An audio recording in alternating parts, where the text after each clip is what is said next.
Lord said to me, I spent a few months ago, not many, but a few. He said, I am speeding up time. And a few days, either a few days before or a few days after that, I don't remember which, either a few days before or a few days after, I had read an article about Einstein, Albert Einstein, and he was talking about his theory of relativity. And he was talking about time. He said, time is not at all what we think it is, and it doesn't work anything like what we think it does. And then the Lord said, either before or after that, the Lord said, I am speeding up time. And he said, that's a reality. It's real. Time, I am literally speeding up time. And that's been in my plan before the beginning of. So there was a time, he said, there was a time when there was no time. And God was as much God then as he is now. There's so much we don't know. As a matter of fact, we know very little compared to what there is to know. Now we don't know little, but we know very little in comparison to what there is to know. Now, I make that distinction because the human brain, I read this the other day. I'm an avid reader. I read a lot. And there was time is the human brain, put it this way. I was reading, and the human brain, there has never been a computer built that even comes close to the complexity and abilities of the human brain. No computer. Now, there are computers that can do things that the average human brain doesn't necessarily do. But the capacity, that's what they were talking about, the capacity of the human brain is so far beyond anything that man has ever come up with that it's not even on the same comparison. And, if you think back to the beginning of the computer age, which was in the early 80s when computers really came along as far as people using them all over the early 80s maybe. You think back what we had then and the computers that we have now.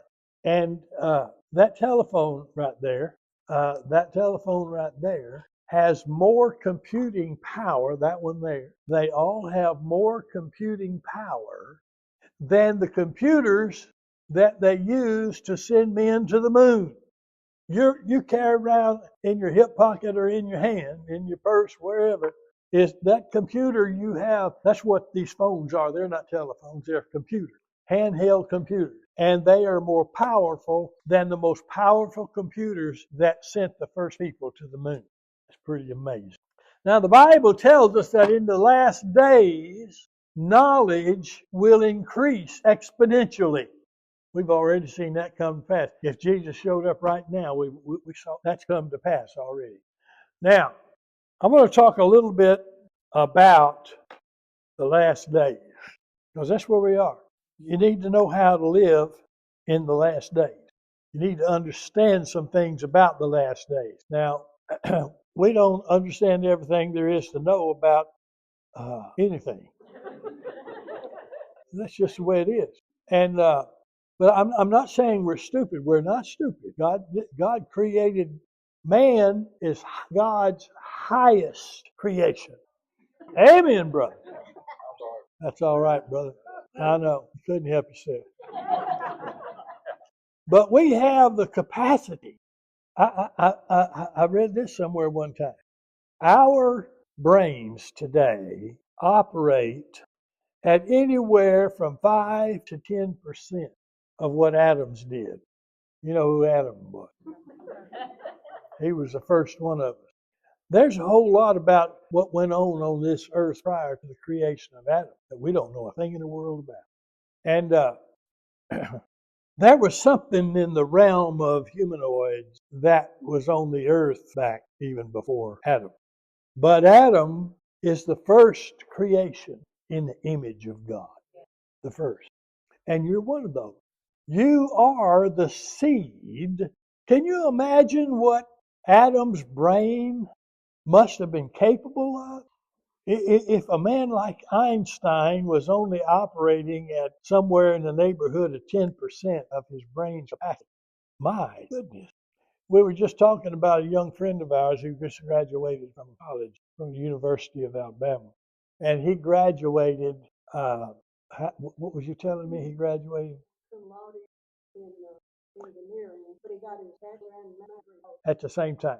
In chemical engineering? No, mechanical engineering. Mechanical engineering. This kid graduated with his regular degree in that, plus his master's at the same time.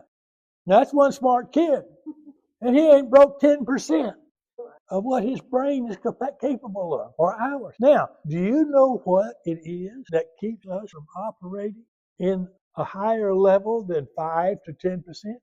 One 3-letter word: sin. The sin nature.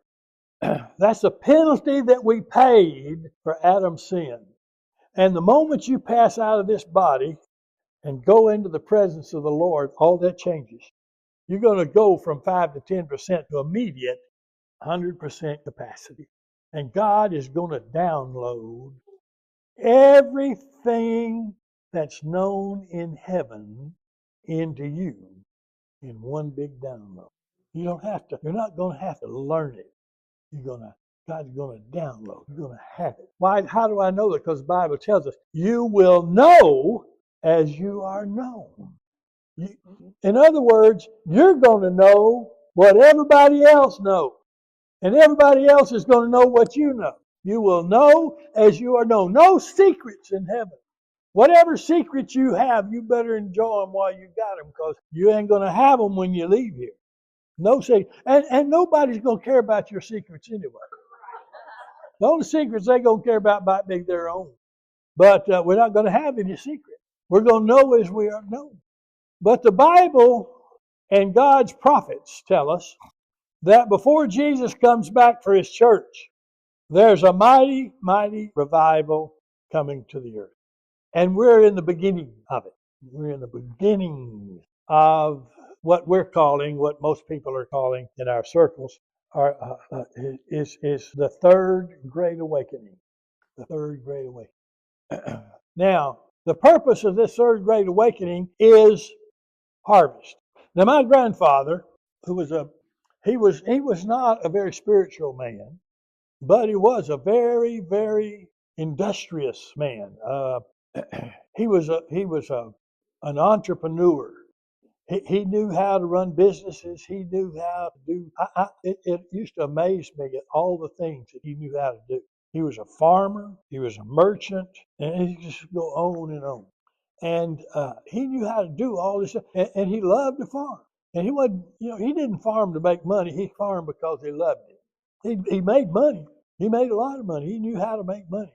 And he knew how to make money in business. He knew how to make all that. And the whole family, we used to have a huge family.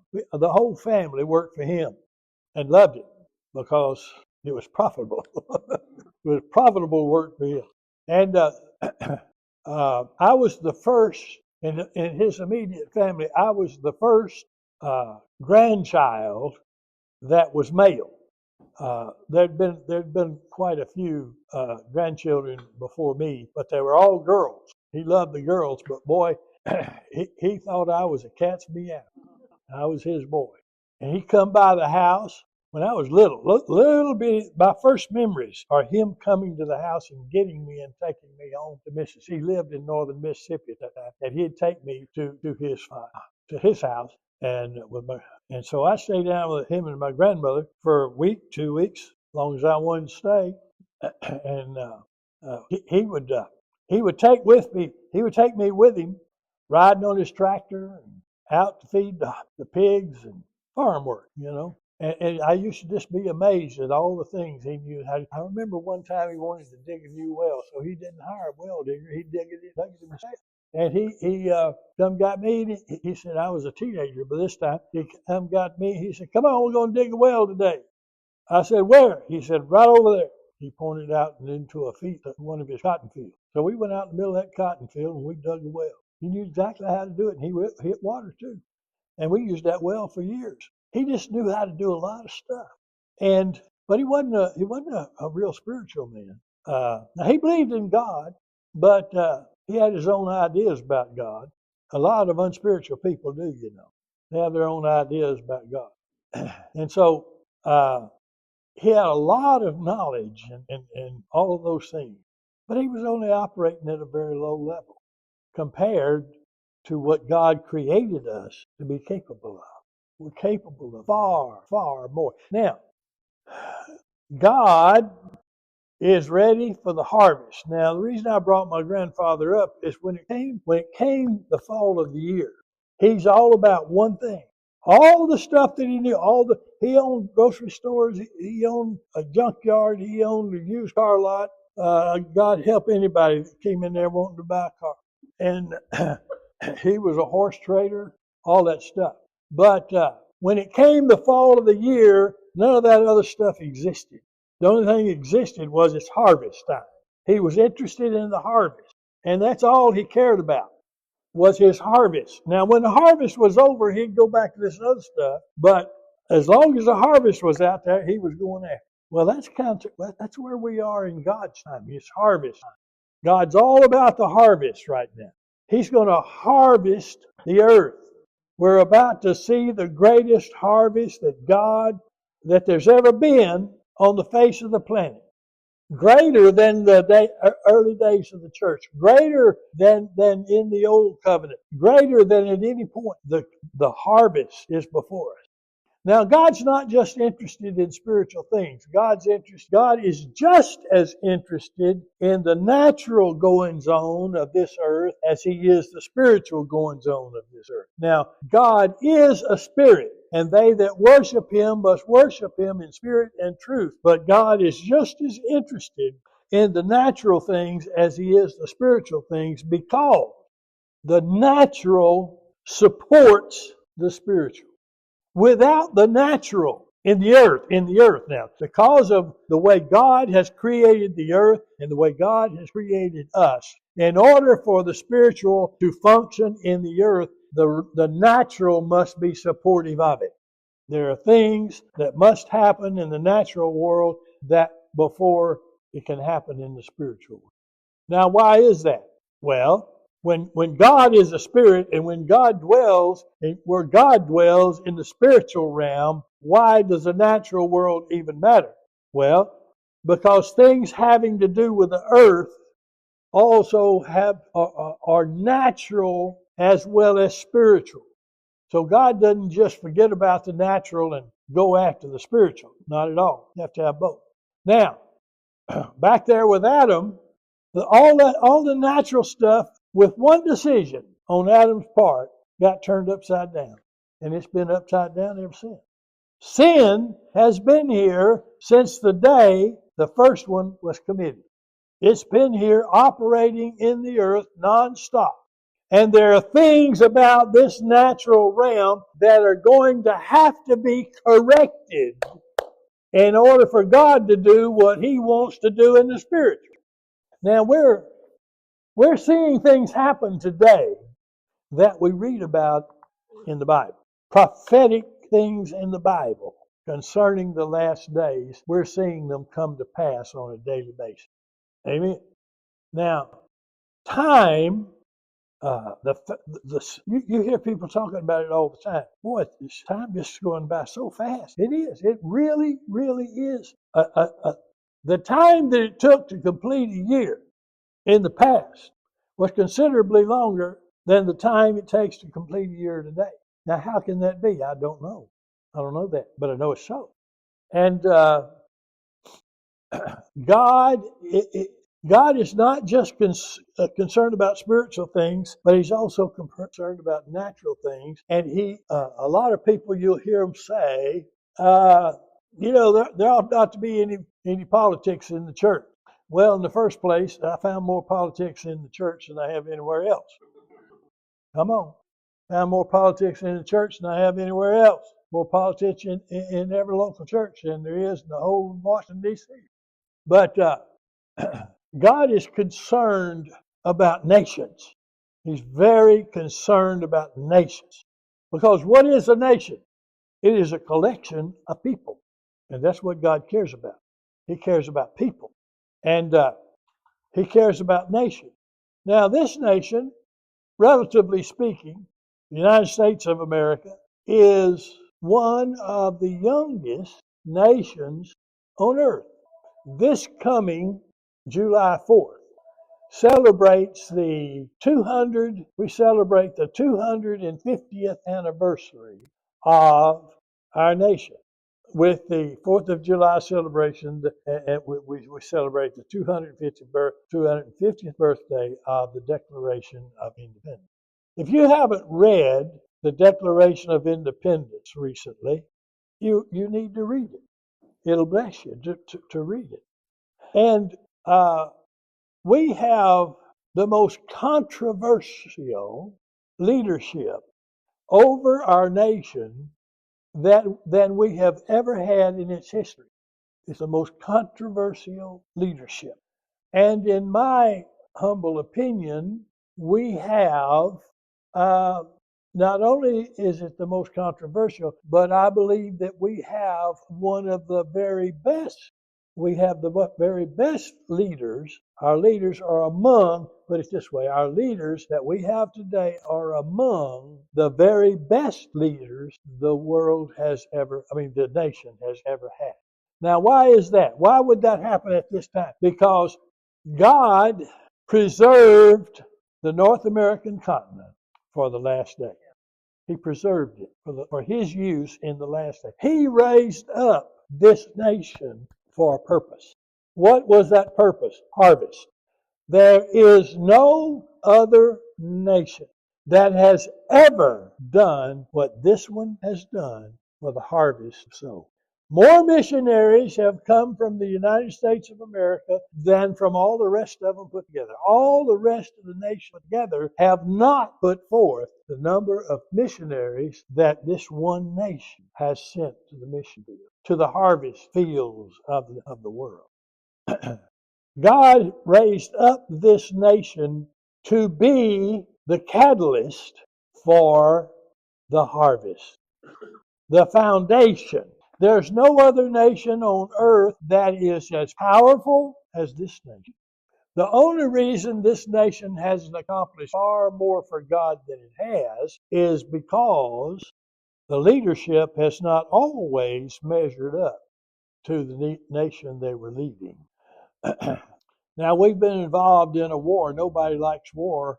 Nobody wants the things that war causes. That is a right-thinking person. But why? Let me answer this question for you. Why is our president, who, by the way, has suffered 3 attempts on his life already, and God has preserved him, and I believe He will continue to preserve him. Why is he so controversial? Why is his people, his administration, so controversial? Well, the answer to that is because he is a selfless leader, fixing what's wrong. See, that's what he is. He's a fixer. He's an overcomer. He's a fixer.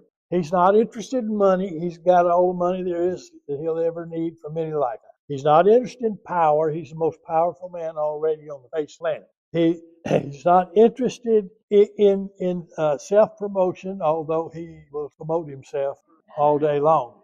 But he don't do it out of ego. He does it because it's true. What he says about himself and what he's done, he says it because it's true. Now, let me give you an example of what that means. Jesus said, I am the way, truth, and life. No man comes to the Father but by me. Without me, you can do nothing. Now, if you didn't know anything about Jesus and you heard him say those things, what would you think? What would you think about him? You would think that guy's the most egotistical guy I ever heard. Trump's the same way. See, they hear Trump say these things, but they don't know his heart. They don't know what he's about. And you know why he says those things? Because they're true. Jesus said, I am the way, the truth, and the life. No man comes unto the Father but by me. Why did he say that? Because it's the truth. If he said anything different from that, it'd be a lie. And he only speaks the truth. Without me, you can do nothing. Why did he say that? Because without him, we can do nothing. He didn't say that to puff himself up or blow himself up or any of that. He said it because it was true. Why does Donald Trump make all the statements that he makes about his accomplishments and what he's done? Because it's true. Everything he says is true. See, to understand Jesus, you got to know him. You got to know who he is. To understand Trump, you got to know him. You got to know who he is. Who is he? He is God's choice to bring this nation to the place that it can fulfill what God raised it up to accomplish in the beginning.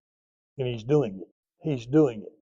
Donald J. Trump is the most consequential president we've ever had, including George Washington. He is God's choice to bring this nation through God's help. He's a channel for God to work through, to bring this nation to the place where it will accomplish what he's raised it up to accomplish. And it's all about the heart. It's all about getting to that final new birth that's going to happen.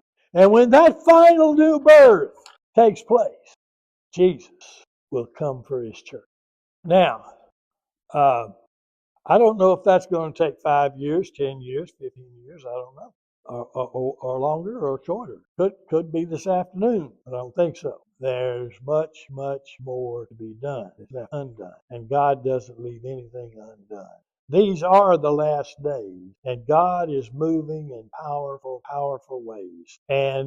But we haven't seen anything yet. We're going to see the greatest signs and wonders, because the greatest signs and wonders this world is going to see have not happened yet. Jesus said, the things that I do, you shall do, and greater things than these shall you do. How many of you have walked on water? I hadn't. I've walked in water. I've waded in water. I've swam in water. Well, I've flopped about. I don't swim too well. But I hadn't walked on it. Jesus said, I am, Miss Agnes was telling me what she teaches. She teaches on that. I am the vine. You are the branches. The branch can do nothing without the vine. So find out what fruit you are called of God to produce. Make sure you're on into the vine real tight in regard to that. Because there's a calling. God doesn't just call preachers. Every one of you, whether you're a preacher or not, every born again believer is called to do the will and the purpose of God that he has for that born again believer. Every born again believer is equipped to bear that fruit. Now, if you plant an apple tree, other than to plant it and to take care of it in natural ways so that it can grow, as far as the production of an apple, there's absolutely nothing that you can do that will help that tree produce an apple, other than fertilize it, plant it, fertilize it, water it, those natural things that has to occur for a plant to grow, for a tree to grow. You can do those things. But from the actual production, now on our back patio, my wife has a fig tree planted in a pot, big pot. And she's had it for several years. And every year that we've had that thing, it's made figs. Not very many yet, but it's made figs. This year I think it's going to make a lot. And we haven't done a thing in the world to that tree to make it produce figs. We can't. We don't, when fruit does come on, we don't go out there looking for apples. We go looking for figs. Why? Because it's a fig tree. What I'm saying is, you're not called to produce all kinds of fruit. You're called to produce whatever fruit God has equipped you to do. And you need to know what that is. I went through that, it takes it takes some time and effort with God to come to the knowledge of what your calling is. What does God call me to produce? You don't just come by that with ease. Because I tell you what, if you want to know what God has really called you to produce, it's going to cost you your life to find out. As long as your life is your own, you'll never find out. If you want to know what God's calling on your life is and what the fruit is he's called you to bear, it'll cost you your life. Now, what is the greatest example of that truth? Jesus. I did not come to do my own will, but the will of him who sent me. Jesus laid down his life. His life. His life. He laid down his life before he ever entered into his ministry. What do you think that time in the wilderness was all about? That fasting and praying and all that he went through out there in the wilderness. He was seeking because he had to find out the same way you do. Jesus was not born into this earth knowing what God had called him to do. He just knew some things, and he recognized himself in the old covenant and the prophetic utterings and all that, but he didn't know what God was calling him to do, the plan and the purpose of God for him, until he went into that wilderness and come out. There's a wilderness to be conquered. And the cost of coming to the knowledge of the perfect will of God for you and what you're called to and what you're equipped for and what God's called you to accomplish, the fruit you are to produce, that will cost you your life. And there has to come a time when you stand before God or kneel before God or lie before God or whatever position you take at the time. There comes a time when you're going to have to say, Lord, my life is no longer my own. I give you my life. I'm yours. Use me as you choose. And you lay it down. You lay down your life. That's when you find out who you are, what you have, and what you can do. And that's not just preachers that have to go through that. It's every believer. Now, every believer doesn't go through it, but if you're going to know who you are in him, what you have in him, and what you can do in him, you're going to have to go through that. And Jesus came out of that wilderness, and it says the fame. As far as we know, he didn't do a single miracle before that. He didn't go out and preach. He didn't have any disciples. He didn't have any of that. He was 30 years old. He didn't have any of that. Grown man. Here he was. His family didn't believe in him. His family thought he was nuts. Strange person. They didn't understand him at all. The brothers were jealous of him, but he wasn't bothered by that. He was bothered by one thing, and only one thing: pleasing the Father. Pleasing the Father. He said, I have no life of my own. Do you know why I'm not living in the tropics somewhere? Do you know why I'm not living in, I don't know where it would be, but you know why I'm not living there? Because I can't move. I can't go to Florida or some warm place in the wintertime and all. I can't do it. Why not? Because that's not what God called me to do. That's not where God's called me to do it. I heard some people the other day talking about her and her husband were thinking about moving to some exotic place and living out their life and living out their retirement. They worked hard all their life. I can't do that. Can't do it at all. Why? My wife can't do that. We don't even consider such things. Why? Because we can't do it. Why can't we do it? Because we have to obey God. And this is where God has parked us. This is where God has planted us. And we've got a calling on our life. And what is that calling? To shepherd his sheep. That's what we do. You know why we have these luncheons? We don't have these luncheons because we're hungry and want to eat. Why do we have a ministerial association? Because he has pastors and others in ministry that need a shepherd. And that's what he's called us to be, shepherd. And he's equipped us to be able to tell people the truth, the whole truth, and nothing but it. I don't always have the right answers when I'm just walking around talking to people. But when it comes time to minister to somebody, I always have the right answer. Why? Because God just downloaded it through me to them. It doesn't come out of my 10% or 5% or whatever it is. That's not where it comes from. It comes from the Holy Spirit who ministers to that person. See, we're just a vessel. We're a vessel. That fig tree, all that fig tree is a vessel to get figs into the earth. That's all it is. It's just a vessel. Who creates the figs? God. Who created the tree that grows the figs? Well, where'd we come from? God. He created us. And he's called us, equipped us. Find out why you're here. Don't go to heaven and find out, you know what, I didn't even know I was supposed to be doing there. Find out. Find out. Hallelujah. Well, I hope that helps you.